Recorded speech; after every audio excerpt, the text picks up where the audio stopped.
In an ever-evolving digital landscape, for your business to thrive, you must adapt or die. Welcome to Marketing in the Age of AI, the podcast helping you harness the power of AI and marketing tools to revitalize and grow your business. And now here's your host, marketing expert and author of Authentic Marketing in the Age of AI, Emanuel Rose.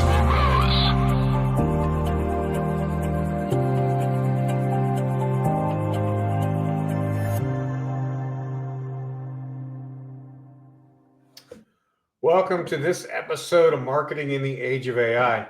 Today, I got a chance to dig into this fresh research I was just doing that's showing that the executives in this kind of 46 to 60 range, which is the range that I land in and also my guest lands in, are the lowest adopters of AI tools and AI researchers.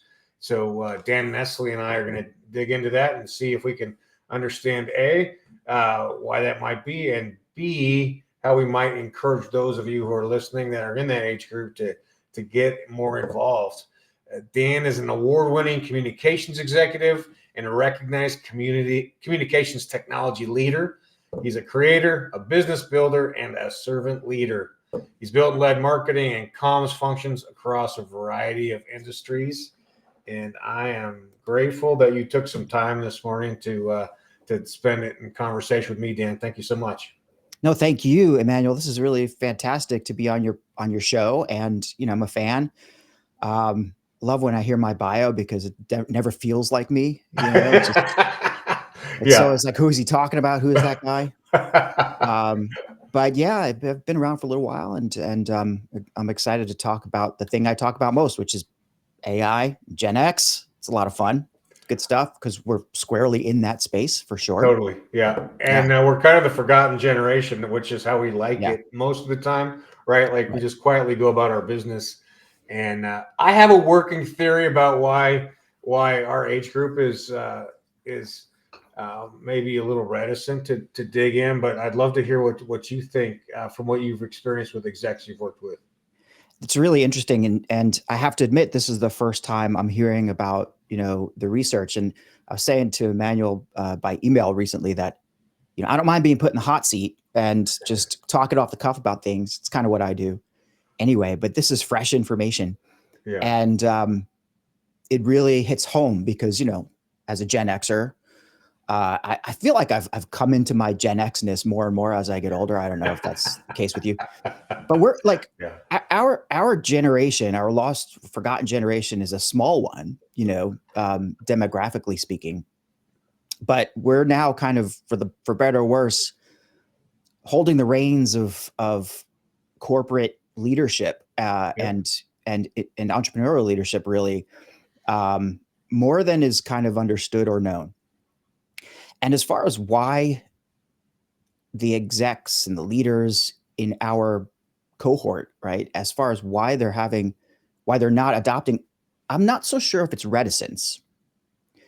I'm kind of leaning toward, this Gen X feeling of independence. I'm just going to make it happen myself. Yeah. Why bother, and just stop messing around with me. I'm just going to do my work. It's kind of this, there's a lot of bad words I can use to describe that attitude, but it's we've been through, as Gen Xers, more technology transitions, more digital transformations than anybody alive on the planet, apart from, the boomers. I'm sorry. I apologize. Plenty of boomers around. I've been through more. But how many they've adapted or adopted is questionable. That's a whole different story. But we're always at the kind of point of the spear for all of these changes. And like, I think with AI, there's not an inbred, I'd say like a sort of innate skepticism that is part of, and cynicism that is core to Gen X. So it's kind of like, it's just another thing. show me what it's going to do for me, and maybe I'll pick it up. Maybe I won't. It's my business.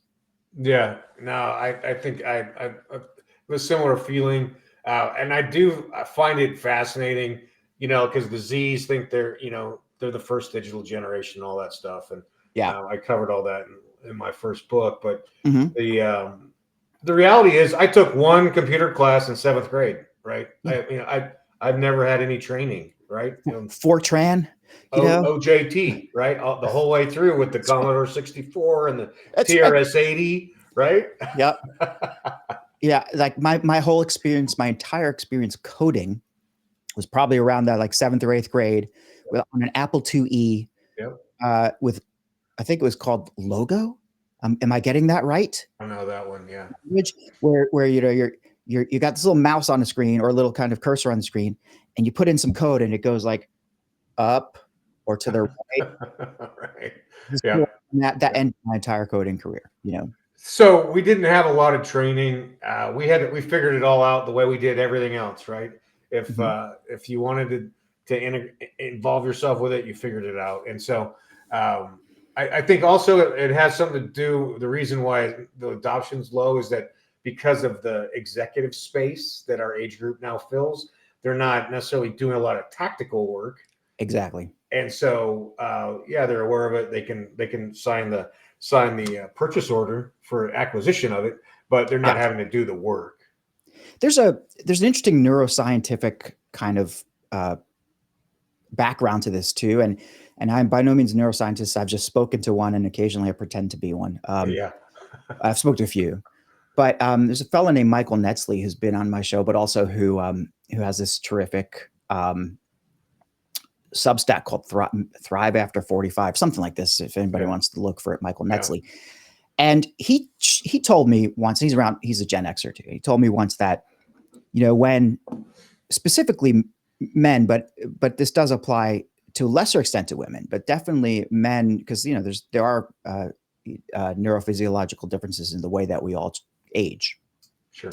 He says specifically men get to a point in their life where in their 40s and 50s, they become more self-actuating, I think the word is, or more sort of like they get a broader view as they get older. Yep. As the neuroplasticity changes and all this kind of good stuff.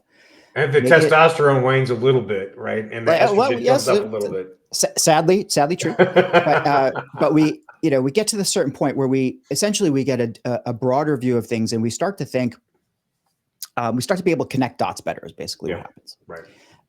And you can go in one of two directions at that point. You can say, okay, that's giving me a lot of ideas, and I think I want to kind of take more control of my destiny. Or you decide, I'm really comfortable and I just want to succeed with my company and just keep plowing through until I'm done and just retire and be done with it. Yeah. That latter part is probably, the bulk of corporate workers, people who just, it's not a value judgment. That's just what happens. Yeah. Right. Yeah. But then there's a lot of us, and I'm counting myself in this group, where it's like, okay, I don't want to be a passenger on the bus anymore. I got to drive my own bus. So as that happens, as you get older, right, you start to get into the more strategic zone of things. And he even said that most people don't peak in their strategic thinking until their 60s or even 70s. Sure. So we have a way to go. So to your point, us Gen Xers, we're in that, late 40s all the way to mid to early 60s, that range. We're right now in the zone where we're really getting into this whole big picture thinking. Yep. That's where like all this stuff about AI, I think they want to leave it sort of to the underlings in some ways. Like I see AI, I get it, I understand, but let me leave it to other people to figure out how to really plug it in, because I'm just more concerned with the organization. Yeah, organization, whatever other side projects I have going on, what I'm going to do on my next vacation. That stage where somebody gets and they have a lot of concerns, and learning the latest technology is not necessarily the concern. No, I get that. And But it, go ahead. No, you're sorry. good. I know I was Go just ahead. going to say but there are many outliers like me. I mean, for lack of I don't know why, but I just took to AI like a fish to water, and I'm not like using it to code necessarily, but it's on my agenda to figure it out. Sure. But I do get into the tools, and I do get into the kind of tactics of it all, and a lot of it is because it's self-serving. Well, that's what I want to dig into next, Yeah. Dan, is kind of, we all have whatever our typical work day is. And I'm just curious what kind of tools that you're using on the, like you turn on your computer, you flip open Chrome or whatever you're using. And then what is the first AI tool that you go to in your day? Depends, but I've been really, and it depends on the time on when we're talking about, but because I do have a bright, shiny object disease, right? So I'm always looking for the new thing. But these days, I think like I've been going to Google Deep Research a lot. Cool. Google, like it's Gemini 1.5 advanced with deep research. Yeah. And I know that really hit the waves about just a couple of weeks ago as of this recording, but I get an idea in my head and I'm just like, let me see if I can just do all the market research and ideas about that in the next 15 minutes before I have my cup of coffee. And you know what? I can. Yeah. And it's giving me a joy and validation for some of my ideas, but it's also sending me down a lot of rabbit holes. So I've been playing with that a lot. I love Notebook LM. Yep. So, it's funny. If you would have asked me a year ago, I would have said, Google, there's like, Gemini sucks. And why would you bother? Now I'm just becoming a bigger and bigger I wouldn't say fan necessarily, but I would say, devotee of what is happening with Google, but it's funny because I don't use it for creation. Right. Like I'm using Google for research, for foundational work, for just drawing out information and insights. Then I'll go to one of the other LLMs, Claude or ChatGPT, depends, to do some writing or do some thinking and etc. So those are the main things. So Notebook LM, deep research, Gemini 1.5, and Claude is probably the other huge one that I'm using all the time right now. I find it fascinating because in my little surveys of people on this show and in general, it's like the people who use it for content creation, use LLMs for real content creation. Claude is where we all gravitate. That's right. Yeah. And it's interesting because chat has its function. I like Perplexity. That's the other one. Oh, I love it. Of how much how clean they are about citing the sources. And so I really appreciate that. But Claude for content creation or brief work or scopes is pretty powerful. I'm curious, are you using any tools like Mate.com or Crew AI to do automations for yourself yet? That's always been. I have a browser tab open almost all the time with Make on it. Yeah. I signed up for it. I started to do some basic automations, and within hours, it's like, you've reached your limit. And I couldn't figure out why. So this is where my lack of maybe coding, I don't know, but where like I can never consider myself a technologist, just a technology enthusiast. This is where it really shows. So I have it on my, like literally on my to-do list to understand automation better. And I keep going back and forth between Zapier and Make to figure out which one's the best one. Yeah. And I have to say that is I think it's a critical point as a solo business person to figure out those automations, or at least the minimal number of them, because now you have this whole essentially team at your fingertips. Starting a business now or going out on your own now is not really going out on your own. You have a massive team. You just have to for $40, $80 a month, depending on how many tools you choose. Yeah. So you want to really like get into it. But yeah, I'm a little bit behind on the automation stuff. In fact, yesterday I was just trying to discern the difference between APIs and webhooks, and because that was driving me crazy. Yeah. And I think I'm there, but I have ways to go. All right. Well, that's good. I like it. I'm in the same spot. It's like I've been see it kind of in a Gen X way. Been pushing my team and my project manager to to get all these things connected through APIs and through Make. And it's like, sometimes I'll go dig into it. And then I'm like, this is a little more than I want to do. I don't want to be like a coder. I want to continue to be a big picture content creator.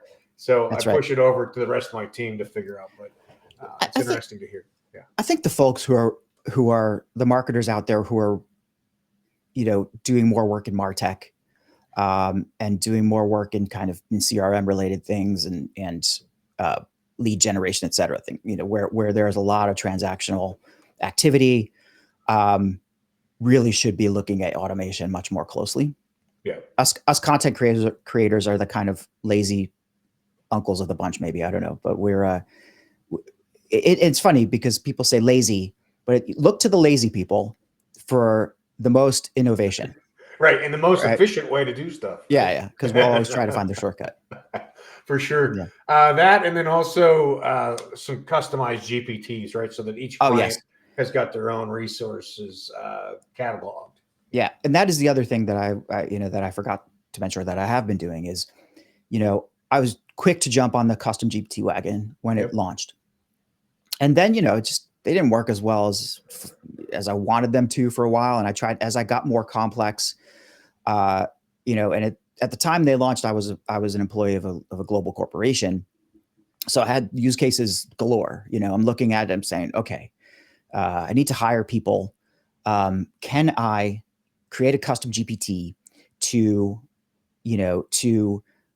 evaluate a resume and, kind of walk me through the hiring process, or something similar to that, because being in the on the leading communications, I was not in HR, right? So I figured, okay, maybe I can just get some of the HR stuff done myself, which of course HR didn't love. But like I started to build these workflows, and it just got a little out of control. And I was also trying to use it to create a newsletter, and I learned after a lot of frustration that it was terrible at sticking to specific date range. It's very difficult to get any of the LLMs to go with a specific date range unless you're now using the research tools. So I kind of put them to the side. Recently, though, with all the developments in OpenAI, with with O1 and with some of the advanced tools that keep embedding, I decided to go back.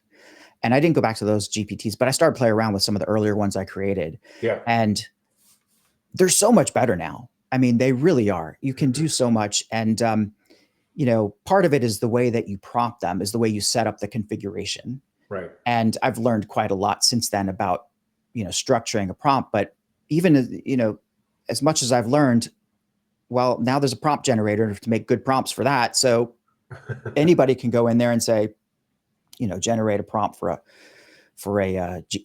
building a custom GPT and I need a good prompt to do this, and this. Can you put it in Markdown for me? And I'll add it to the configuration. Right. So, yeah, it's been fun. It has been a lot of fun. So that's kind of like the fundamental, right? That's one of the fundamentals inside this little universe. And then, the being clear about what kind of content you're referencing, in addition to having good prompt writing and having that consistency, and then automating as much as you can through a service like Make or Crew. So talk a little bit about what you're doing on the client side. Just give me one or two use cases that you're seeing. So there's a number of things I'm working on the client side. One is helping I don't want to go into the details of a particular client, but content repurposing is a big thing. Okay. So taking original content and then figuring out how to modify it, break it down, do all these different things, and put it out there on different channels in the right way to meet the right audiences in the right places, the right times. Yep. Content marketers have always been about this. It's not a new concept. But of course, before AI, it would be, okay, you have this, let's just say a white paper Okay, let's go through and pull out all the key quotes, and those become your social quotes. And let's do a summary. Okay, let's hire, somebody's got to put 7 hours into creating a summary, and then we Right. put the summary out there. You know how it goes on LinkedIn post. But now, because of Notebook LM, especially, kind of unlocked this whole universe, I think, for me. But I know that other people use other tools. But because of Notebook LM, it's this new opportunity to look at legacy content and original content holistically. So, to give you a more concrete example, taking all of the videos, the YouTube videos for this particular organization, Yeah. dropping them into a notebook, and then, as long as the videos are public and there are transcripts available, then Notebook LM can really do wonders with it. Then you go to Notebook LM and you pull out new insights based on the old content. Nice. Love it. And then, that gives you all kinds of opportunities. Then you go back to the client. How about we do this, this, and this? Yeah. And then you run through a workflow using, it's sort of cobbled together at this point, right? But using different tools to create the content to let's just say a 75% to 80% ready state. Yes. And, it varies, but, my feeling is that look, people say that it's wrong to use AI, or there's something, icky or untoward about using AI to create content and kind of shove it out there. I agree when you're not transparent about it and when the original thinking is not yours. But if the original content is yours and the original ideas are all yours, and you're just simply trying to figure out ways to get the word out a little bit better, Yeah. Why not? So, That's so pull everything out, get everything out there, get it 75% done, and then bring the humans in to really make it sing. I might stretch that a little bit more, which is going back to fundamental marketing, which is if it brings value to the person who's consuming it, then how do you know and why would you care how it was created? Right. True enough. That's kind of where I land. Yeah. True enough. And I think we'll learn about that over time. I think we'll learn how much, but we already know that generic AI content isn't doing anyone any favors. Garbage. Yeah, for sure. Yeah. But doesn't that give us an opportunity, right? Doesn't that give us a great opportunity as content creators or as marketers and as writers and as the kind of innovative geniuses that everybody who's watching this are? You have this, what Mark Schaefer calls the pandemic of dull, right? There's this, it's absolutely, you're already seeing it in your LinkedIn post and everything. And there's, people are getting upset. Fact is, you really can't tell most of the time whether it's AI or not. Yeah.